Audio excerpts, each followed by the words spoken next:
As a director, I am acutely aware of the power that music can have on audiences. And as much as I believe that the stories we tell as filmmakers have the potential to entertain and engage, there is something undeniable about how songs imprint on our souls. They leave a mark, and they provide a map.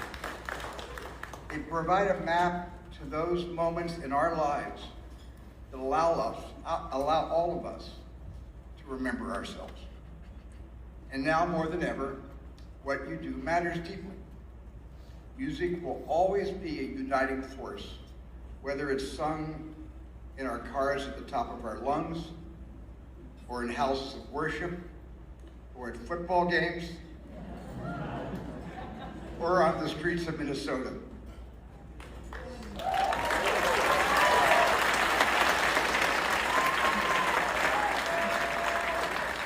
I am honored to be here tonight to introduce the youngest female ever to be inducted into the Songwriters Hall of Fame. A woman who has no peer when it comes to shattering records as a writer, singer, and storyteller. A singular artist and a genuine phenomenon whose place in our culture rivals that of the composers of the American Songbook, Lennon and McCarthy of the 60s, and the singer-songwriters of the 1970s, like Carole King and Stevie Let's Go Nicks.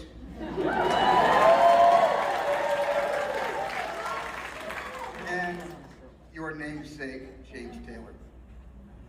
Her iconic success is fueled by her innate gifts and the unwavering support of her family.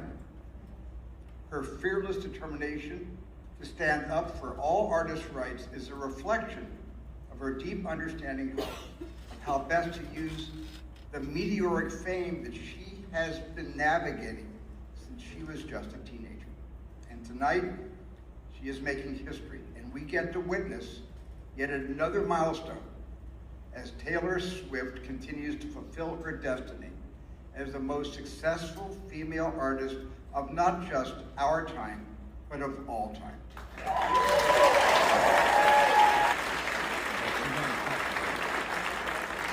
What makes this evening so special is that this introduction is a reflection of how her peers in the music industry view her remarkable gifts as a songwriter, but also her dedication to collaboration and her respect for her producers, co-writers, and other songwriters who have influenced her since she first picked up a 12-string guitar.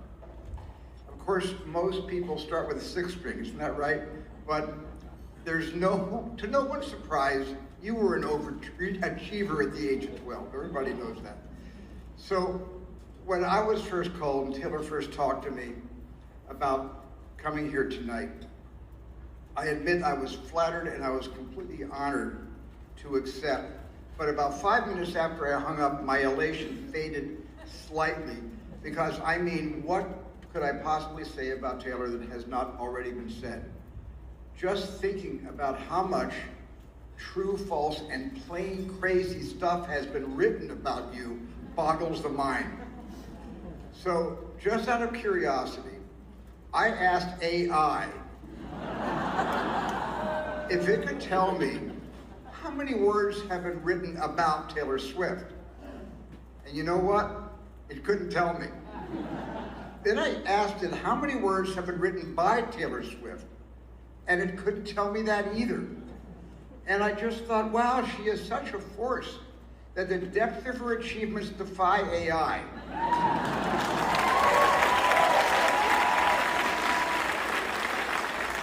And I should have known that something that starts with artificial wouldn't have a clue, because no algorithm can replace the soul of a true original who defies the status quo.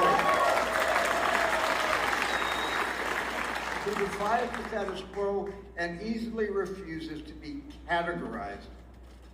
Taylor is a beacon for those who refuse to let others define their narrative. Someone who embraces artistic risk and trusts us with her memories, grudges, thoughts, secrets, fears, and dreams. Through her songs, she has taken billions of people by the hand and by the heart and reaches across the footlights to them with a message that is rooted in community and infused with hope and relatability. Through her songs, she makes us believe that we are in this together, and together we can grow up, live, love, make mistakes, succeed, fail, and yet continue to believe in our own self-worth.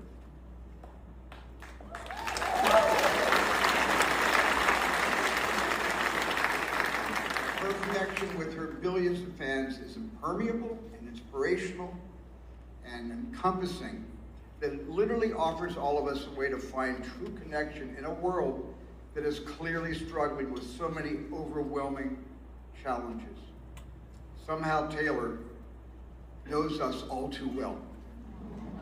I love making movies, but I don't think I will ever fill stadiums of multi-generational fans who want to recite the dialogue from Indiana Jones. That's just not gonna happen. But when Taylor steps onto the stage, her words are sung back to her by a devoted audience that does not want to be anywhere else in the world in that moment. So tonight is a recognition that while she wrote "You Belong with Me," in the most profound way, we belong to her. So thank you, Taylor, for the gift of your stories and for insisting on being an authentic voice in a world where the line between real and fake is increasingly blurred. Yes. You are our mirror ball. And tonight, to again steal from a great, great songwriter, Taylor, I just want you to know that this is me trying to tell everyone that in my book, you are evermore. So ladies and gentlemen, please welcome Songwriters Hall of Fame class of 2026 inductee, Taylor Swift.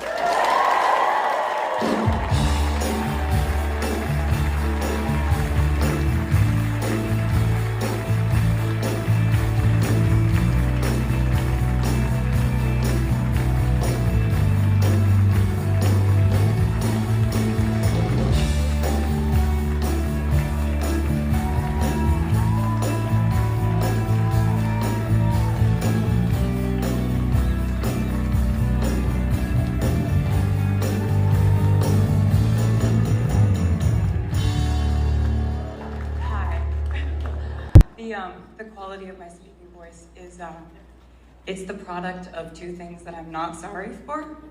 One is that I was lucky enough to go to a Knicks game last night. Screamed for 100% of it. And then I got home and I was like, you gotta stop screaming. You're screaming too much. You're screaming instead of talking. You're too excited. And I was like, okay, I'm not gonna scream tonight. And then I got to witness the amazing performances that I saw tonight, and then I just kept screaming. I just never stopped screaming. And so this is what you get.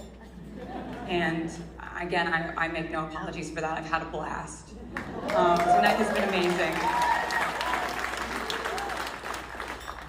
I want to begin by thanking the person who introduced and inducted me tonight. He thinks that this is the first time he has inducted me into something, but what he may not be taking into consideration is that through his decades of spellbinding storytelling, Steven Spielberg has unknowingly inducted me and countless others into his sacred club of expansive world building. From the time he was a kid, every time he dreamed something up, he wanted to do anything humanly possible to be able to show it to you. I watched his films pivot between different genres, action to sci-fi to historical epic to drama to comedy, romance, fantasy to musical, and I watched him ace every single genre. And that kind of limitless creativity isn't just inspiring to burgeoning filmmakers. Because of examples like Steven's, I trusted my imagination, regardless of if it was taking me somewhere new and uncharted.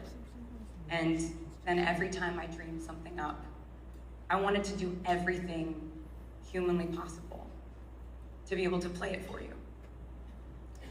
A few months ago, when the Songwriters Hall of Fame asked me about my heroes and the creatives who shaped my storytelling and who I might want to present this award to me, I said Stephen's name. And about an hour later, to my absolute delight, I ended up on the phone with him and his legendarily effervescent wife, Kate Capshaw, who is here tonight. And he was telling me that yes, absolutely, he would be thrilled to be here. And I was completely blown away because, I mean, the man has a massive film called Disclosure Day that's coming out at midnight tonight.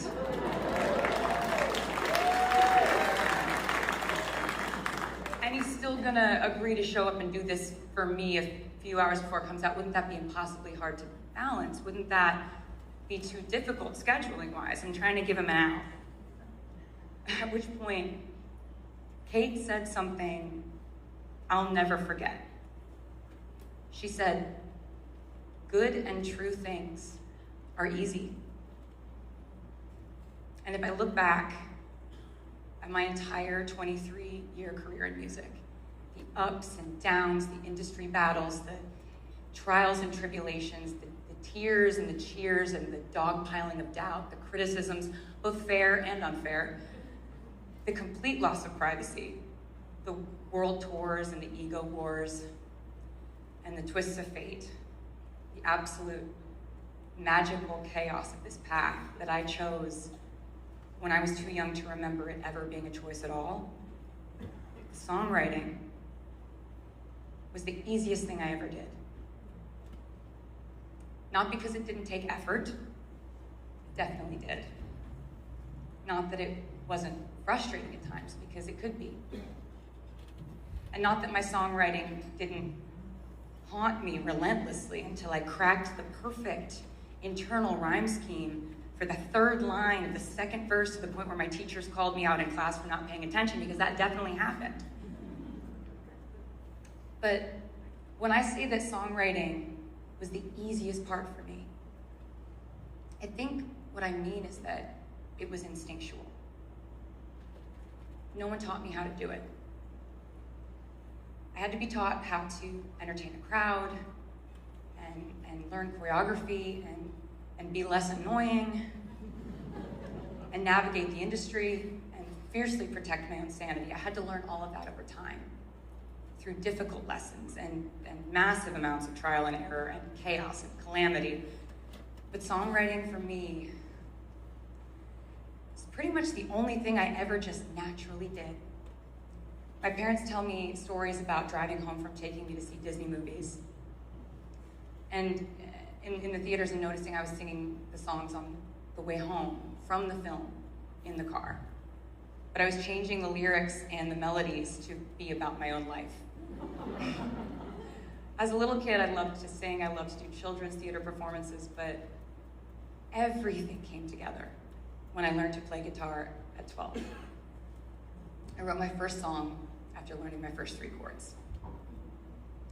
It felt easy to work incredibly hard at this. It felt easy to nurture something I loved so much, to watch calluses form on the tips of my tiny fingers, and to become a constant observer of the human condition. Because people's feelings, passions, and motivations have always fascinated me. And it was easy to choose songwriting over everything else in my life. But it couldn't have been easy for my parents and my brother, I'm good, to just pick up and move our entire family from Pennsylvania to relocate to Nashville so that I could hone my craft in the songwriting capital of the world. But after it became obvious that this was not even remotely a temporary phase their tween daughter was going through, they uprooted their entire lives to move me to Music City. And even though words are supposed to kind of be my thing, I will never be able to express my gratitude to you guys for doing that for me. You're the reason I'm here tonight.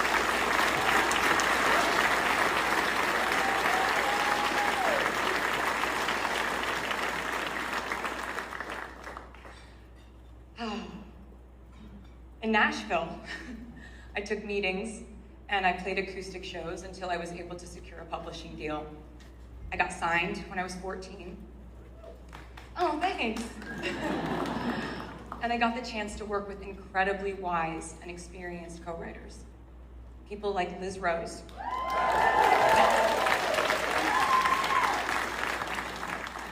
Troy Burgess, Hillary Lindsay, Robert Ellis Orrell, Angelo, the Warren brothers, and the late but so very loved Brett James. So I'd written over 100 songs on my own at that point. But this would be my first experience co-writing. My parents had raised me to be over-prepared, show up early, never assume that the world owes you anything. And I might have been 14 years old, but I didn't want anyone in a professional setting to treat me like a baby, or for these songwriters to think that I expected them to write songs for me to slap my name on. So at this point, I started to approach songwriting like a full-time vocation. And that didn't mean just showing up to my appointments and hoping that the ideas would show up too. It meant spending nearly all of my free time writing ideas in preparation for my writing sessions, and then stopping myself at a certain point to allow my co-writers to later weigh in. So some of these ideas were 50% done, some were 75% done, some were just a hook with lyrics and a melody or a chorus. I stockpiled them so that when I went into a writing session with a co-writer, I'd play them and sing them a few of these ideas, sort of like it was a pitch session. And whichever idea they liked the best was the one that we would finish together. I kept long lists of words that I loved, and I added to it every time I thought of a new one. I developed a serious fixation on alliterations and juxtaposition, and I wrote poems when I didn't have the right melody yet. When I was inspired by my own life, my curiosities about the world, or my very dramatic but extremely dire crushes on boys at school who had never even once talked to me, I wrote about that. But if I wasn't inspired by my own life, I'd use other methods to spark my imagination. I figured if the idea doesn't come to you, you have to become your own search party and go find it. Oftentimes, I'd put a movie on. I'd pause a scene and try to write a song from each character's perspectives. Even the villain. I'd explore what they were going through and try to say it in a vernacular that that character might use. And this is how I learned that every person has a self-constructed justification system that they live by. And we each get to decide what choices we're willing to condone in ourselves. We each decide what we see as good and true, fair and right. And so, with my metaphorical Mary Poppins bag of hooks, choruses, and bridges, and my non-metaphorical backpack from sophomore year of high school, I'd walk into my writing sessions on Music Row. And one of my favorite stories from this time in my life was when I got a chance to write with one of my favorite songwriters of all time, Craig Wiseman. Yep. Craig is an absolute savant of a writer, but he's also one of the funniest people I've ever met too, so I know that I can tell this story. I brought in about 5 different semi-formed songs that I thought were really strong. Because it was Craig Wiseman, I led my pitch with a song I really thought was special. It was pretty much done except for a few lines in the bridge. So filled with nervous anticipation, I played it on guitar and sang it for him. And when I finished, he very kindly told me that he thought it was good, but he didn't really get it, and he'd love to hear the other ideas I brought. A few songs later, we landed on one that resonated better with him, and we had a fantastic writing session. It turns out, you really can and should meet some of your heroes. But years later, we still look back on that session and we laugh about that first idea. that I had played for him. I had ended up going home and finishing the song on my own later that night. It was called Love Story.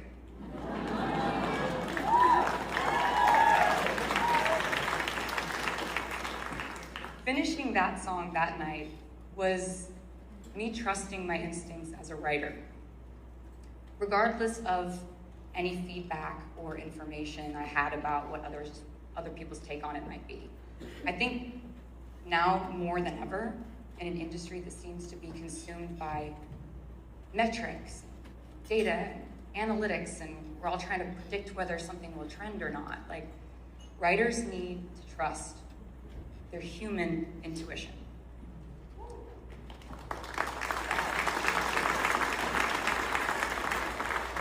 And I think the thousands of hours I've spent lovingly working at this craft have taught me to really be able to identify the ideas that jump out at me and sparkle and linger, the ones that matter to me the most. I have to say thank you to Somber for that perfect performance.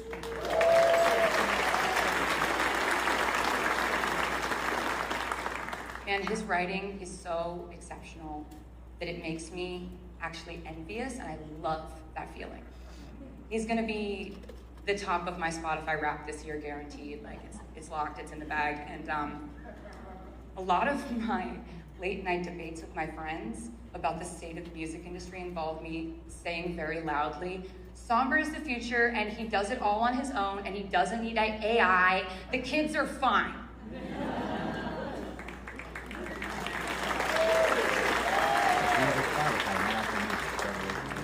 And so obviously, Shane is a very well-adjusted person, an artist, and doesn't need any of my advice at all. There are so many incredible writers who I love who have come into their own recently, and if I had advice for young artists, though, who should perhaps be interested in it, I would say that you really have to prioritize what you love down to your very core.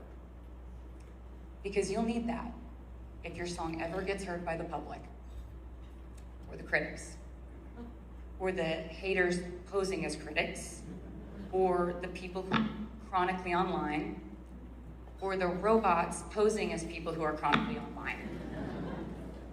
Songwriters have a real balancing act that they have to conduct every day, because inherently, we're supposed to let it all in, feel deeply and sensitively to the point of near delusion, and then reflect those feelings and delusions back to the world in the form of a 3.5-minute sonic landscape, or a bop, or a folktale, or a battle cry, or a 10-minute coming-of-age song about a scarf.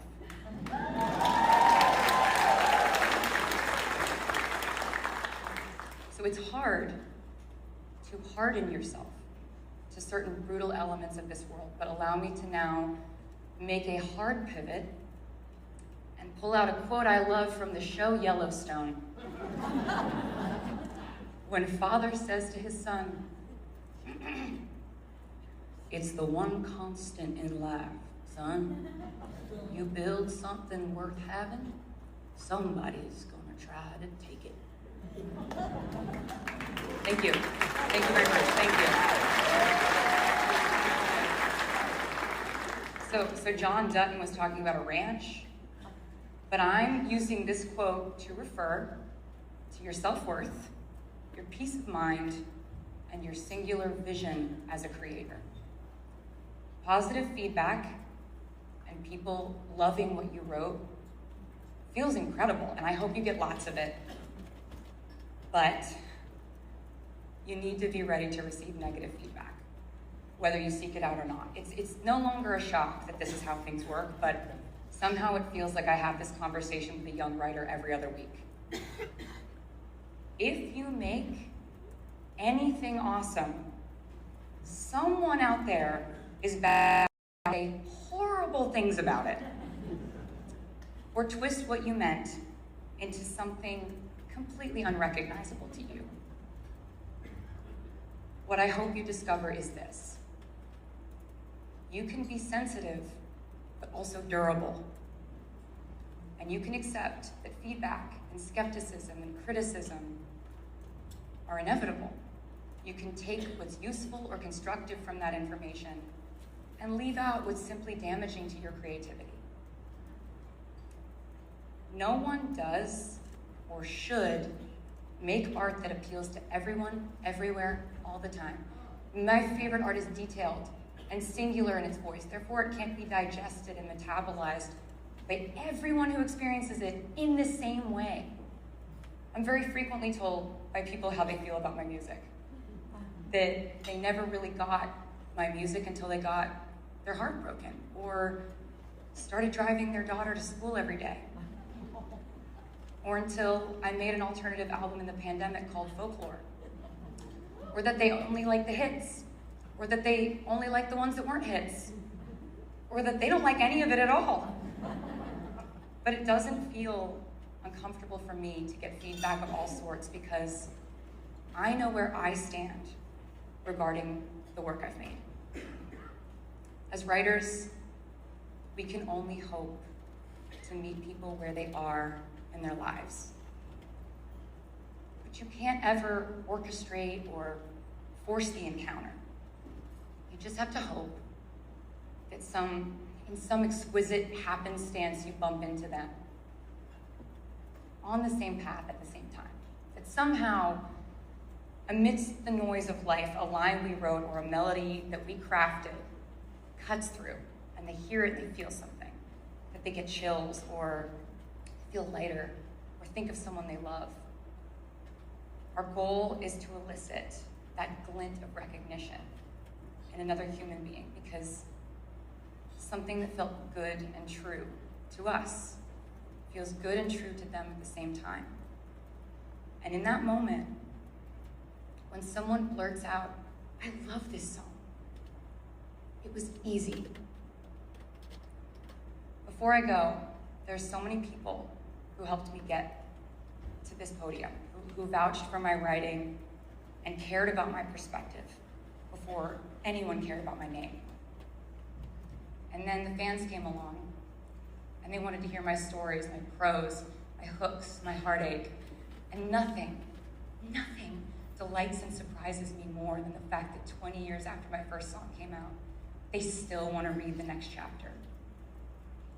Nothing makes me happier than when someone tells me that they used to listen to my music with their parent, and now decades later, they listen to it with their own child.